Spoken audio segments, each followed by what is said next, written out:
Liver or lover, boys? Ginebra San Miguel. Lamang ang may tapang sa One Ginebra Nation. Revicon Tablet. Lakas na kaya ang ambisyon mo. Mga tugang, iskaramusa na sa DCGB! Ano nata yan? Iskaramusa na sa DCGB! Escaramuza, istorya sa kakanan, mano-mano sana. Marina, entra na sa Escaramuza.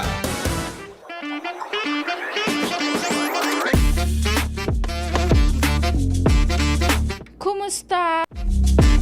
Kumusta tabian sa indong weekend? Kumusta sa indong Sabado asin Domingo? Ano lamang tabian sa indong naginibuhan sa indong mga harong? Nakapanglaba, nakapanglinig? So iba Kuya Jun, sa mga aldaw na iyan, lalo na sa mga tanda ko, nagkaklase.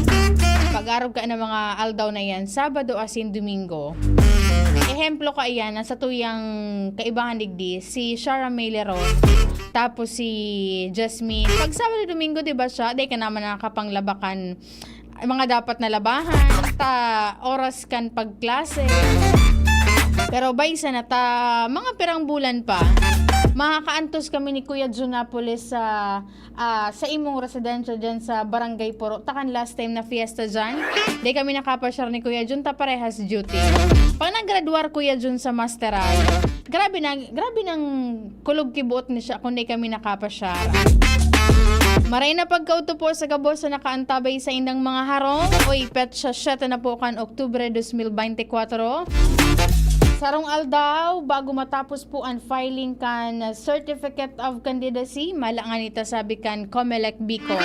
Sobra sa 1,500 pa sa ng mga aspirante sa manilain na posisyon na nakapagsumitir kan sa indang Certificate of Candidacy sa mga Comelec offices digdi po sa probinsya, sa Region 5. And then ang piglalauman sa aga, sabi ninda, swerte ngayaan 8, tawaranin kanto, doro derecho. Swerte iyan duman sa mga natutubod sa mga feng shui. Kaya iyan ang piglalauman kan Comelec na sa aga, ultimong aldaw, iyo po ang pagruso man kan mga kandidato aspirante sa manilain na posisyon digdi po sa gigibuhon o nakatalaan na 2025 midterm election para po yan sa lokal and national. Duman sa mga niyaon dyan sa Metro Manila, pwede ka mong magpasiring dyan sa aga.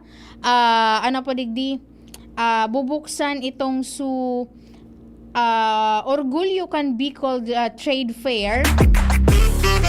Dyan iyan sa Sarong Dakulang Mall sa sa Manila, SM Mega Mall, sa October 9 pala.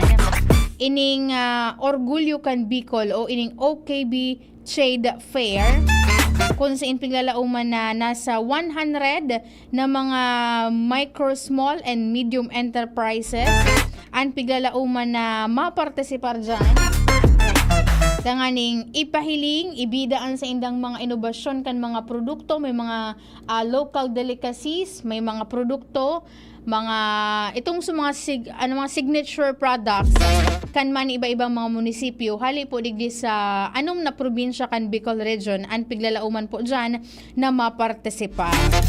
Ini ang ika-31 edisyon kan OKB Trade Fair dyan po sa Metro Manila. Tanganing mas mapahiwas man itong sumarket kan mga MSMista digdi sa Bicol Region and maipahiling kung gurano kagayon ang sabi digdi heritage nga kan Bicolano, ining entrepreneurial spirit, cultural heritage and innovation of Bicolano entrepreneurs. Kan mga nakalihis na taon na hiling ko, tigdara naman ini kan DTI Bicol sa ibang parte kan kinaban, ining Orgulyo kan Bicol Trade Fair. Tanganing mas dakol na mga saraday na nagnanegosyo an maibida and mas mapahiwas an sa ilang market na makakatabang. Siyempre pag arag buga ka iyan, pag saan sarong negosyo Kuya Jun, dakol ang benta, may mga empleyado na matatabangan itong supang oral daw na hanap buhay ninda, and of course Ini mga negosyong ini nagbabayad ininin buwis sa tuyang gobyerno dahilan tanganing maglangkaw, magrambong ang satuyang ekonomiya.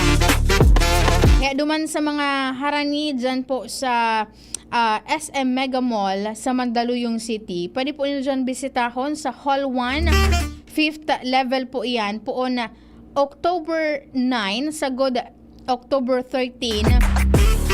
Tanganing makabakal ka munin mga produkto and bubuksan and ang gigibuhon na opening ceremony gigibuhon po tabi alas 3 nin pagkahapon sa Oktubre 9, Miyerkules po tabi iyan.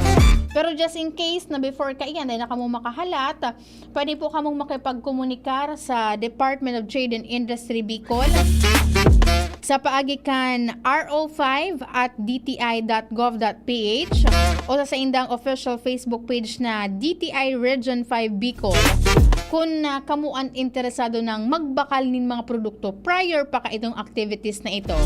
And saro iyan sa indang mga paagi tanganing matabangan man sa tuyang mga MSMEs na makapabakal sa indang mga produkto. And of course, ngunya na bulan, celebration kan Consumer Month kung saan ipigbubusol ka iyan. Siyempre, itong mga diretsos kan mga consumer. Kasi bago Kuya Jun, habang naghahalat akong mag-time check ako, sa kuyang amiga, dyan sa Barangay Tagascan, Daraga Albay, midbid mo ini siya, so registrar baga duman sa KAL. So halangkaw na babae na sexy, na morena.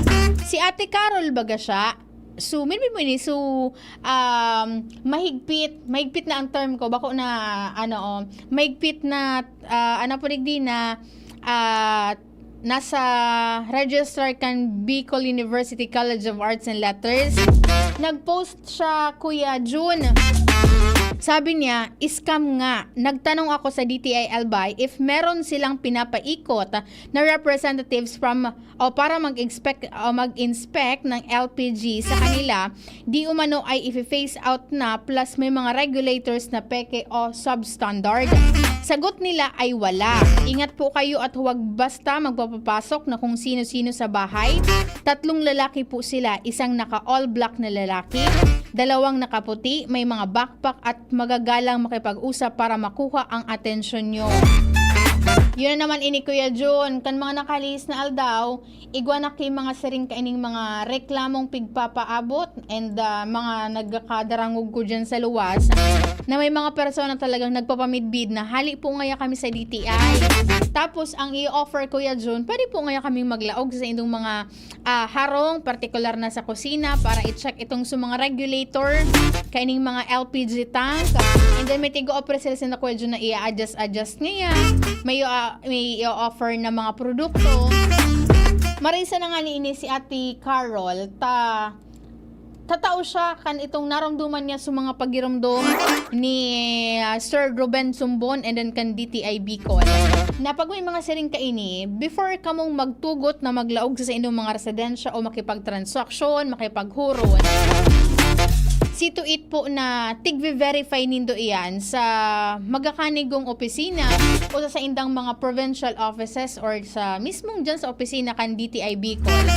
Tanganing maibitaran ta Kuya Jun na makapang-approbate siya ang siring ka ini mga personang ini. Saro bagayan sa mga pangapudan last time kan su programang Consumer at Negosyo Digdikan DTI Bicol. Saro yan sa mga pangapudan kan ni na Ma'am Bem and then ni Sir Ruben na just in case ngayon may mga siring kaining mga concerns, di po kamo magduwa-duwa na ipaabot iyan sa indang opisina, tanganing matawan po nin magakanigong atensyon. Just in case man nakamuan mabakal ngayon nin mga produkto, nawara nin nanotaran nindo, nawara nin price tag, wara nin mga PS and ICC marks, makipagkomunikar po kamo ikayan sa DTI, tanganing magibuan man po nindan ni magkakanigong aksyon dahil anta in magakuya dyan ng mga PS mark and ICC marks na iyan. Saro po yan na nagpapatunay na ang mga produktong iyan nag-agi po sa magkakanigong proseso, nakasunod po sa pulisiya kan DTI Bicol, tanganing masiguro na po digdi ana po digdi kung nakasiguro kita na iyan po an salbadong gamiton kan mga konsumidores. Iyan, pag mabakal ka mo, make sure po na igaw ka mo kaayanin ano. Ang kawaran pala Kuya Junin, price tag. Halimbawa, mabakal ka sa sarong department store, sa grocery store. Kung wala nin presyo iyan, pero iyan sa mga pagbayular sa ano po digdi sa pulisiya kan Department of Trade and Industry. Kaya pwede nung i-inform, pwede nung picturean, tanganing ebidensya, tanganing isumitir po iyan duman sa provincial offices kan DTI or sa indang regional office. Kaya duman sa mga nasa residensya ninda, ingat-ingat lang po tabi kamo tanganing daiman kamo mabiktima kan mga mapang-aprobetyar na mga miyembro kan mga daing kuro karegos po digdi sa tuyang palibot na tigti-take an advantage an mga siring po kaya na mga pangyayari and then sitwasyon. Maray na paggaw to kay Ma'am Hana Amor, sabi na good afternoon po Ate Angel. Kay Kuya Louie Ariola, sabi na maray na udto po Ma'am Angel, watching from. Kuya Louie, saan ka naka-antabay ngunit na paggaw to? Kay Sir Edwin Magalona, naka-antabay po ngunyan, watching from Manila. And then kay Sir Alvin Uy, sabi na, pati tabi si Ma'am Jasmine Baloloy. Ano ni Kuya Alvin? Si Jasmine, nag-methods for teaching. Kaya sa mga masunod na aldaw, pwedeng Madam Jasmine. Kasi siya, dati ng lisensyado para maestra. And pigiingo pangunyan, on process pangunyan siya sa iyang masteral. And of course, duman po sa mga magurang nag-arangkada na po ngunyan na aldaw. Lunes, itong su bakuna eskwela kontra sa measles, rubella. Itong booster na tigbubusol kan Department of Health, Bicol, katawang po ang Department of Education. Sa ipigpaluwas na schedule kan tigpost ini 2 days ago ni Legazpi City Acting Vice Mayor Bobby Legazpi City Acting Mayor Bobby Cristobal. Ngunit na pagkaaldaw, October 7, nyawn ang Team Chris, Team She, dyan po and Team Gina sa ining Team Rose and Team Chris. Nyaon po sila dyan sa Kagbakong Elementary School and Kagbakong High School para magbakuna kan mga estudyante sa grade 1 and grade 4. And then, sa Kagbakong High School man. And then, sa parehong schedule, October 7, nyaon po man po dyan ang Team Gina sa sa Bagong Bayan Central School. Kasabay ka iyan dyan sa Taysan Elementary School. And then sa aga, October 8, nyaon po sila dyan sa EM's Barrio Elementary School, Maslog Elementary School, Maslog High School, Lamba Elementary School, and dyan sa Barangay 57, Dapdap Elementary School. Sa October 9, naon dyan sila sa Ibalon Central School, Buraguis Elementary School, Puro Elementary School, Legazpi Port Elementary School, and then sa Kabangan Elementary School. And sa mga masunod na simana, igwapasin din mga nakaschedule na mga eskwelahan na nakatalaon na bisitahon kaining Legazpi City Health Office. Ining mga personahes kan Legazpi City Health Office sa panganot ni Dr. Francis Gomez. Dahil siya po ang officer in charge kan Legazpi City Health Office. Ana kamawotan, matawan po nin proteksyon ining mga kaakian kontra po sa measles, rubella, diphtheria, and human papilloma virus. Kaya duman sa mga parents pwede po ninyong aprobetsyaran iyan na matawan po nin dugang na proteksyon, booster, ining mga aki nindo na nasa grade 1, grade 4, and grade 12. Dahil po mag-aadit, before man po ang aki nindo bakunahan, ipapailaro man iyan sa magakanigong assessment tanganing maaraman kung sindaan pwede na mag-receive po ka na sabing bakuna. Maray na pagkaudto kay Ma'am Mary Ann Bermejo. Sabi na maray na udto po, pa-shoutout da po sa mga taga-Daraga doctors. Sabi ni Sir Alvin, Ma'am A, pati tabi si Ma'am Jasmine, nagmamasteral Ma'am Angel. Magandang araw po sa iyo. Nag-ano nga nini Kuya Alvin, methods for teaching. Maray na pagkaudto kay Ma'am Mabel Cabria, kay Sir Roy Morales, kay Sir Eddie Lieva, kay Sir Troy del Castillo, kay Ma'am Jess Uniforme, kay Sir Louie Ariola, and then sa iba pa man pong nakaantabay sa satuyang DCGB News Online. Ako po na sidong nakaibahan muna na pagkaudto.